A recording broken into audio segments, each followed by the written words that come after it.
Ready. All right, here we go. Roll sound. Already roll. Thank you. This is a script I did not mean to write. It was a result of my going to a cafe to write quite often. There were neighboring tables that actually were more interesting than anything I was going to write about, so I decided just to write this script based on some of the stuff I was hearing and then injecting my own storylines. I'm expecting some quite special company today, and a real special girl.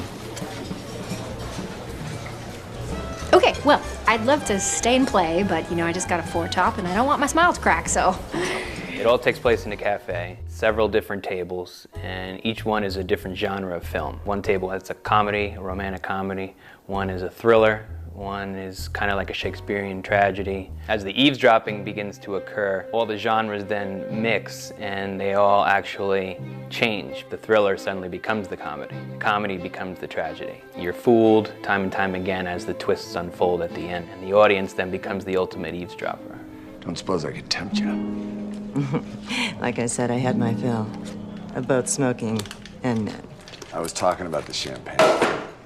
I really wanted to lean on theatrical actors. Even when we were holding the auditions, most of the actors would come in and say, I thought this was a play. That being said, we wanted to get actors who had a theatrical background. Tove Feldschuh was the first one that I really wanted to try to get in this movie because she can make a character just come right out of the screen. You know, you feel every emotion with her. The other one was Terrence Mann, who has a great musical background. Most people know him from the stage. And instead of having him dance and instead of having him do his flamboyant performance, I wanted him to talk about music. I wanted him to try to relay his passion for music to the character of Chapman, and I figured that he would be the best messenger of that. Like all melodies, they're in the air. They're in you, they're in me. They just need to be harnessed. Okay, go. As far as other cast members, Terrence was someone that we took a lot of time auditioning different people for. Chris Parnell suddenly came to mind. He had just left SNL, and I met with him at a cafe. We hit it off and he understood the character. To see him act and see him pull off his character without having any kind of overt comedic moment is, I think, a triumph for him, and I think it really played well with the movie. The door. The door? The bells. The bells what? On the door, the bells on the door. Yeah, somebody just came in. Oh, that tall drink of water. More like a black Russian and a highball. What? It was the bells. They didn't ring, they tolled. Yes, they tolled. It tolled indeed. Yes, they did toll. Definitely a toll. The harbinger of a harried fellow? No, not Harry. The toll was ominous. Portentous? Yes, good. Pretentious. A better buttery word and resonant with a vengeance. I really, really like character actors. I think that their acting chops sometimes are supreme to the leads. Asif Manvi and Alan Ruck, the two chess players, is a perfect example of that. Asif came from Comedy Central, from The Daily Show. Him being in that doesn't really necessarily show how good he is as an actor. His demeanor and just his pacing were perfect for the character of Don, being this chess player who wants to make sure that there's a metaphor in every motion that he makes and everything he hears in the cafe. He's definitely nettling his friend Casper, who is played by Alan Ruck. Love is the morning mist, a fog, that the daylight of reality burns away. Bleak. I think that Casper Bleak. is very much opposite Don, and it all goes down even to the costuming, where Alan has a very light, almost white suit on, and Don has a dark suit on.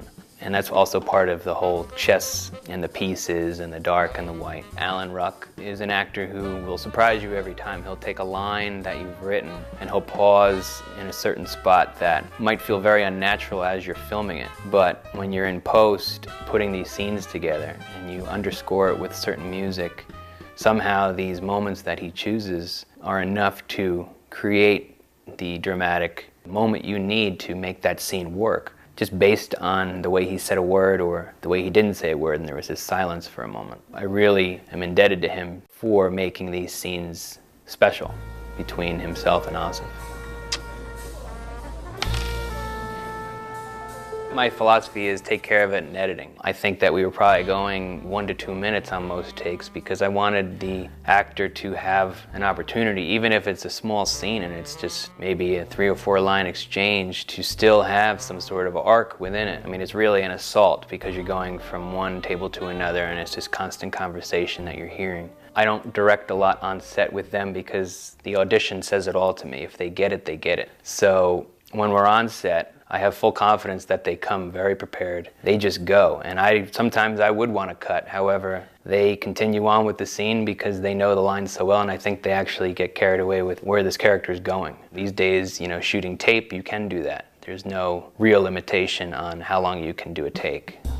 This film was actually shot over the course of 1.5 years. It certainly was not consecutive days. So I think the way we went about filming this, which was shooting it in segments, meaning we shot a table at a time, and we did it every couple of months, which allowed us to really prepare each segment, allowed us to rehearse beforehand with some of the actors, which obviously meant that the crew would have to be pretty patient with finishing the movie because we called upon them to come back and back and back. But they did, and I think that as we kept having these shoots occur and everyone could see all the different characters and then see what ultimately happened to each, I think that it actually helped with enthusiasm on set, and everyone kept coming back and enjoying what was next. I think that the fatigue factor didn't really ever hit us because we were only shooting a couple days tops.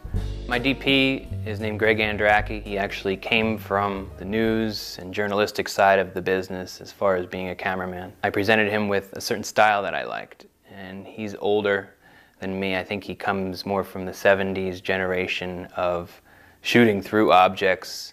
You'll see candelabras in shots, you'll see a lot of candles, you'll see mugs and beer glasses that we intentionally put there in order to keep the audience a little bit removed so that eavesdropping thing could become more and more apparent. I haven't lived a good life.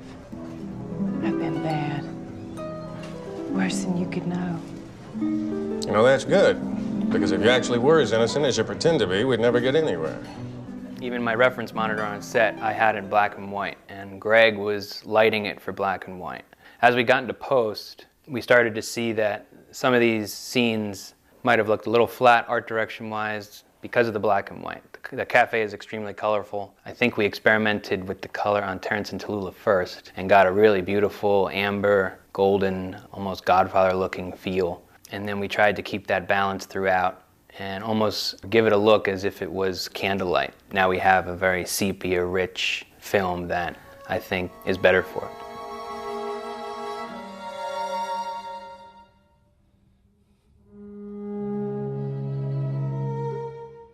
Chris North was the composer on this film. Again, it's the mixing of genres.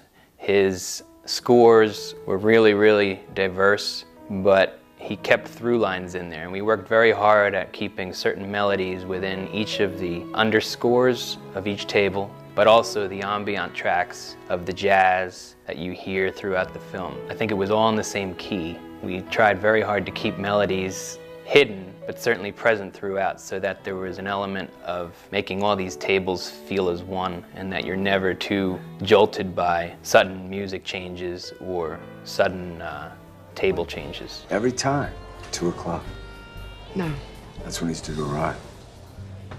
And this time I'll be waiting for him. No. See, I too have a love of the dark. A demon. No, you don't understand. I believe I do.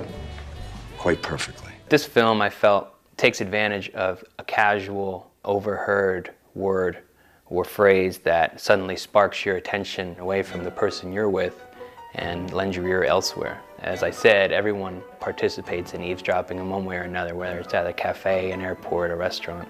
I really am happy and proud that this film was able to deliver that element and unfold it in a cinematic way. Life is in the listening. At least it is for me.